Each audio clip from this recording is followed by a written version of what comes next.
Welcome to the third dialogue of the War and the World, the ISPI program where we have invited prominent speakers to help us look around the corner and see what the near future holds for global politics, economics, and other relevant fields.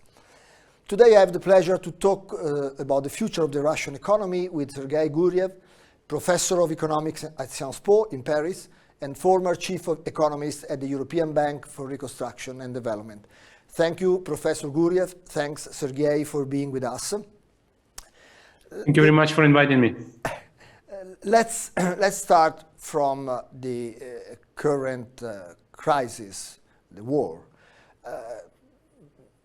Were you expecting this conflict?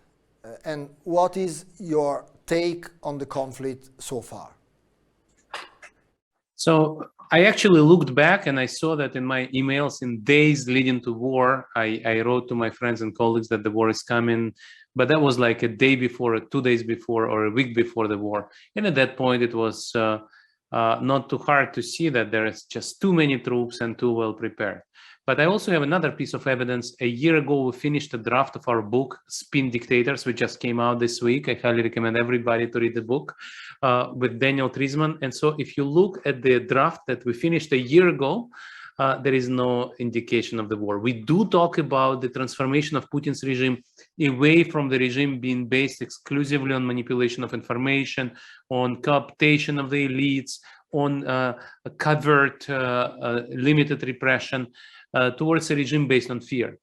But we didn't expect the war. So in longer run, I didn't expect the war, and I still think it's a mistake. I think what Putin is doing is actually going to cost him a lot. His political life has shortened dramatically because of this invasion.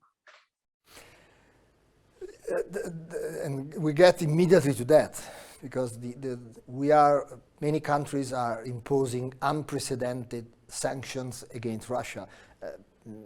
Nothing comparable to 2014. And EBRD expects Russian GDP to shrink by 10% in 2022. Do you think sanctions are really working, and would you agree with the 10% decrease in GDP that EBRD announced? Yes, 10% is actually a mid-range estimate. So there are official estimates within Russia which suggest 8%. There are also estimates from Institute for International Finance, which suggest minus 15%. And there are still estimates from private sector investment bank, which are 10, 11%. So 10% is not unrealistic. Now, the next question is if sanctions are achieving its goal. And that is a different question. Sanctions are working in the sense that sanctions are destroying Russian economy. They have destroyed Russian economy. But is that enough to stop the war? That's definitely enough to make sure that Putin's ability to prolong the war is shortened. It's also true that after this war, Mr. Putin will probably, if he stays in power, he will probably try to launch another war. And that next war will be much harder for him to launch because his economy, his army will be weakened. But here and now, today, to what extent sanctions are making sure that Putin stops this war? And this is a different question. And here, the question is not to tell Mr. Putin, stop the war or your economy is going to be destroyed. The question is, we see, Mr. Putin, that you don't want to stop the war. So what we want to do is to deprive you of opportunities, of resources to continue the war. And for that, Europe will have to go further. We'll have to impose some kind of oil and gas embargo or a very high tariff on Russian gas or oil or both. And in that sense, this is the main game changer. If you want to finish this war sooner, you need to impose further sanctions. And these are not just sanctions on individuals, but sanctions on Russian budget, on Russian fiscal revenues. And most of the fiscal revenue today is coming from oil and gas. And like European Parliament yesterday, we are talking on April 8th, on April 7th, European Parliament voted with an overwhelming majority for a resolution requiring oil and gas embargo. And Prime Minister Draghi 2 days ago said a very important thing. He said, we need to make a choice between air conditioning and peace. And I think coming from Italy, a country which depends so much on Russian energy, this is especially valuable. And so I guess the next question is for Netherlands and Germany. And Germany, by the way, has a similar level of dependence on Russian energy, like Italy. So in that sense, I think this is the next game changer. And this is what can force the fastest end of hostilities in Ukraine today. You actually anticipated my next question, but that's the crucial point. I mean, the point is, is what we are doing enough to force Russia on the negotiating table? And your answer is not enough. We need more on gas, on energy, on other commodities. But Sergei, the feeling, you mentioned the European Parliament, and you are right, overwhelming in voting in favor, but the feeling in the negotiation among states, in the Council and the Commission, the feeling is that it's still quite difficult. There are still resistance. You mentioned Italy saying something strong, but Germany is still hesitant, others are still hesitant. So, and of course we are hesitant because while considering the consequences on the Russian economy, we have to keep in mind the consequences on our economy. Do you think this decision will be taken soon? What's your take on that? We also heard from Josep Borrell, who said it's an issue of when, not of if.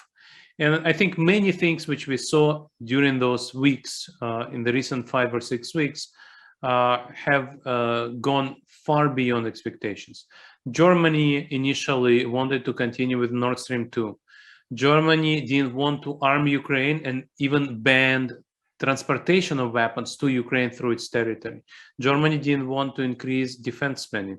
All of that has changed. And honestly, I think the fact is that public opinion in Germany supports oil and gas embargo. German politicians may think that the public is naive. The public doesn't understand that once we introduce the embargo, the economic consequences will be huge. But what is also true is my colleagues, academic economists of German origins, German origin with German passports, immediately after the beginning of the war started to crunch the numbers. And 2 weeks after the beginning of the war, there were estimates that suggested that, yes, costs may be sufficiently high, but not catastrophic. The maximum estimate they got was 3% of GDP decline, but more likely estimates were more like 1 or 1.5% GDP decline. And then French and German economists together built another set of models to estimate country by country impact in Europe of oil and gas embargo. All of those estimates are not catastrophic.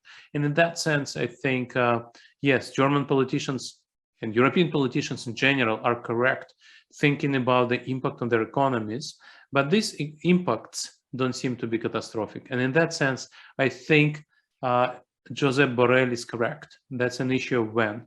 And I'm pretty sure that Europe will move in this direction. And every day, as we accumulate evidence of Russian atrocities, and let's call it what it is, war crimes and genocide, shifts public opinion and therefore increases pressure on German politicians as well. How have the measure so far changed the daily life of Russian citizens? I'm asking you this because, of course, you heard the latest Levada survey saying that Putin's approval rating has risen to 83%. So why has Russian public opinion proven so far so supportive of Putin choices? And is there any difference between, of course we know the difference between St. Petersburg and Moscow and the rest of the country, between generations in Russia? So there are differences between urban and rural places. There are differences between young and old people, difference between people getting news from internet and from TV. Actually, you mentioned young people. Among young people, half of young generation now uses VPN because after the beginning of the war, Putin closed down all independent media and designated Meta, the company owning Facebook, as an extremist organization. In Russia, by law, today, Facebook is equalized with Taliban and Islamic State. That's where we are. So Facebook and Instagram are actually banned in Russia, as well as Twitter. WhatsApp is allowed. how come Meta, being an extremist organization, is allowed to operate WhatsApp? It's anyone's guess. But in any case, people use VPN to get news.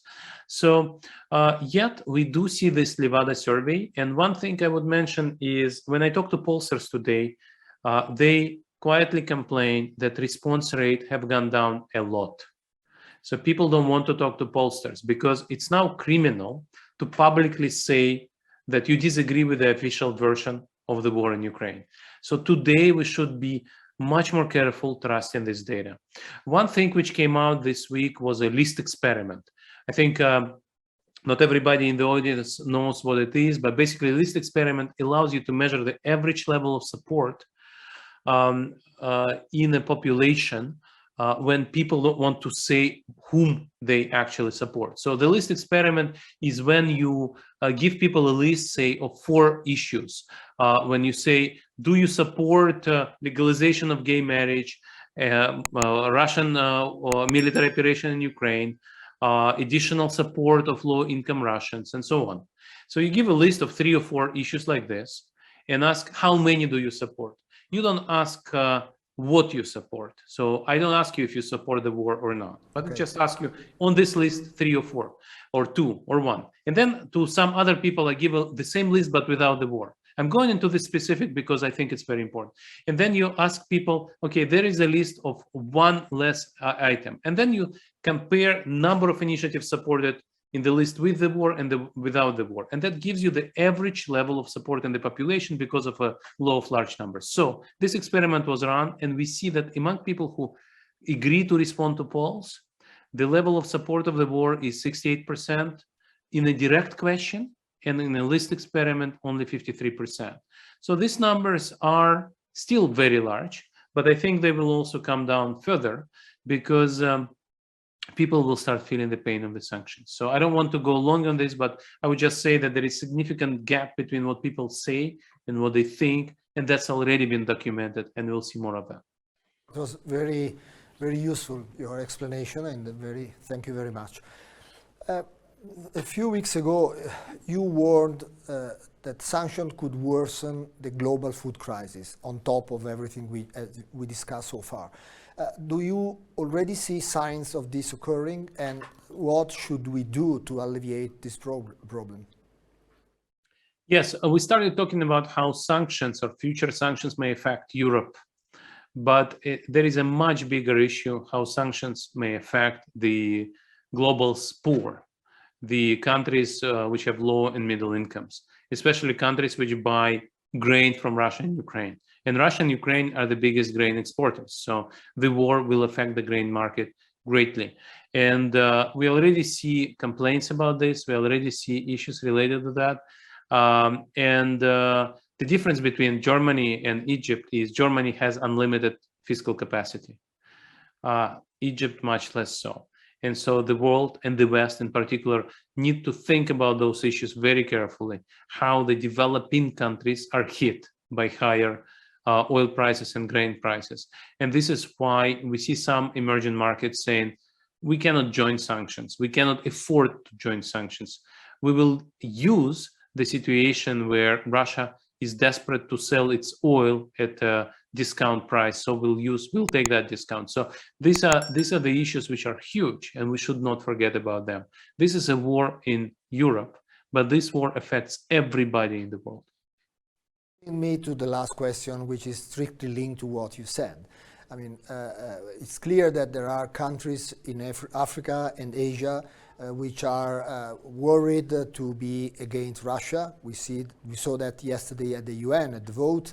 We saw that in previous occasion, and we know that China and India are clearly not on the European or American side in this crisis.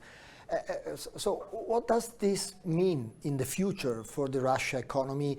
Could China and India make up for Russia's losses in the Western market? And the last point, what's the future of the relation between China and Russia, in your view? Right, this is the biggest question. And if you ask me for 2 game changers in this situation, one would be oil and gas embargo by Europe, and the other is China. And it's China rather than India, which matters so much. Yes, India can buy Russian oil at a discount, but Russia needs much more than just a market for oil at a discount. Russia needs imports. Russia needs technology. Russia needs equipment that it used to buy from the West. And now it needs to source it somewhere else. And so China may imperfectly substitute some of that. So does China have semiconductors? Yes. Does it have semiconductors of quality that Taiwan has? The answer is no. And Taiwan's microchips are now out of bounds for Russia. Will Russia be able to buy parts for its Western airplanes through third countries like China? The answer is China said no. And the reason for that is China doesn't want to get secondary sanctions from the US. And the same will probably work for other countries around the world. Because this time around, we have seen outrage in Western public opinion, which will drive American and European politicians to go after those players that facilitate avoiding sanctions. And so China will be able to do a lot, but not everything. China doesn't have planes comparable to Boeing and Airbuses. China has cars, which Russians will probably increasingly drive. But there are certain things that Russia needs to get from the West and will not be able to. Just to give you one statistic, in March, the production of cars in Russia went down by almost 3 times because most of Russian automotive industry was part of European value chains. And in that sense, the embargo imposed by companies themselves, a lot of the sanctions were actually not decreed by Western governments, but were voluntarily imposed by companies themselves who wanted to boycott Russian market, Russian money. That already has a huge impact. And that is very hard to replace by Chinese companies. And the relationship between Russia and China in the future is anybody's guess, because China doesn't need this war. China is very much outraged by this war. Official Chinese position is China supports territorial integrity. Whoever recognizes independence of Donbass will next recognize independence of Taipei. Who wants that? Then the other thing is China publicly said it was not notified of this war ahead of time. And this war undermines Chinese economy because European economy will suffer. European economic growth is already downgraded in 2022 by 1.5 percentage points. That's really bad news for China because European market is a key market for China. So in that sense, we still don't know what post-war relationship will be. China hates sanctions. China doesn't like the West. But partners like Russia are very costly for China as well. Thank you very much, Sergei. I mean, it was, we went over a couple of minutes, but it was so interesting to listen to your answer that I was very happy to take some more time. Thank you very much indeed. Thank you. Thank you. Thank you. Thank you very much.